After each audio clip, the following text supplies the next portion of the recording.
All her life, Gypsy Rose Blanchard knew she wasn't like other girls.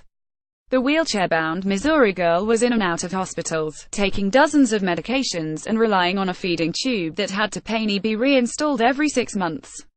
Then came a shocking twist. Doctors say Gypsy, 25, had no underlying health problems. Instead, she was the victim of Munchausen by proxy, in which a guardian, in this case her mother, Dee Dee Blanchard, exaggerates or induces illness in a child for attention and sympathy.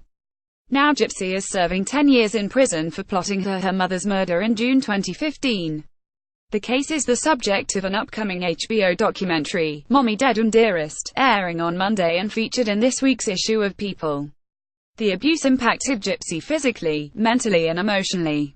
She was 23 when Dee Dee was killed, but had been told by her mother that she was just a teenager with the mental capacity of a 7-year-old. Her mother wouldn't let her speak during doctor's visits and told her if she ever tried to escape, police wouldn't believe her story. When you've grown up with this distorted reality for such a long time, it may have seemed to Gypsy that nothing short of death could help her escape. Munchausen by proxy expert Dr. Mark Feldman tells People. Dee Dee began abusing Gypsy soon after she was born, her family tells People. As a young child, Gypsy was forced to use a wheelchair, even though she didn't need one. Later, Dee Dee had her shave her head to appear like she was undergoing chemotherapy for leukemia. She also had to sleep with a breathing machine and take medications that made her lose her teeth and induced symptoms of medical issues Dee Dee told doctors that Gypsy suffered from. You want to think that something short of murder could have worked, but for this case I don't know that for a fact, Feldman says. He adds, the child and young woman's whole life was solely based on deception of every part of her being, including her intellectual capacity and of course her physical capacity. When they were in public, Dee Dee was always by Gypsy's side.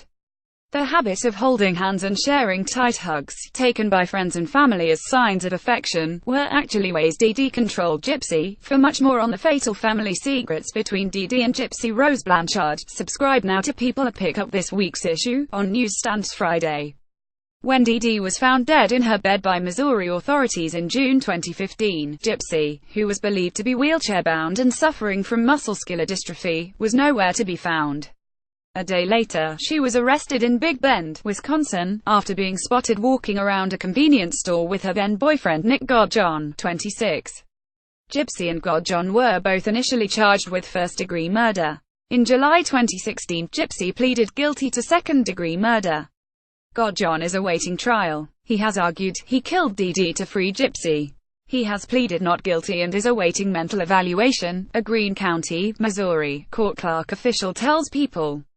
His attorney could not immediately be reached for comment. Want to keep up with the latest crime coverage? Click here to get breaking crime news, ongoing trial coverage and details of intriguing unsolved cases in the True Crime newsletter. Gypsy is currently serving her sentence in a Missouri state prison. Her father, who says Dee Dee did not allow him to see Gypsy, says his daughter will always have a home with them in Louisiana. He hopes the psychiatric treatment Gypsy receives in prison will help her with both the long-term effects of the abuse and the trauma surrounding her role in her mother's murder. It's the worst imaginary situation to be trapped in what you know to be a lie your whole life, Feldman says. And to be held captive by those lies, and by your own mother.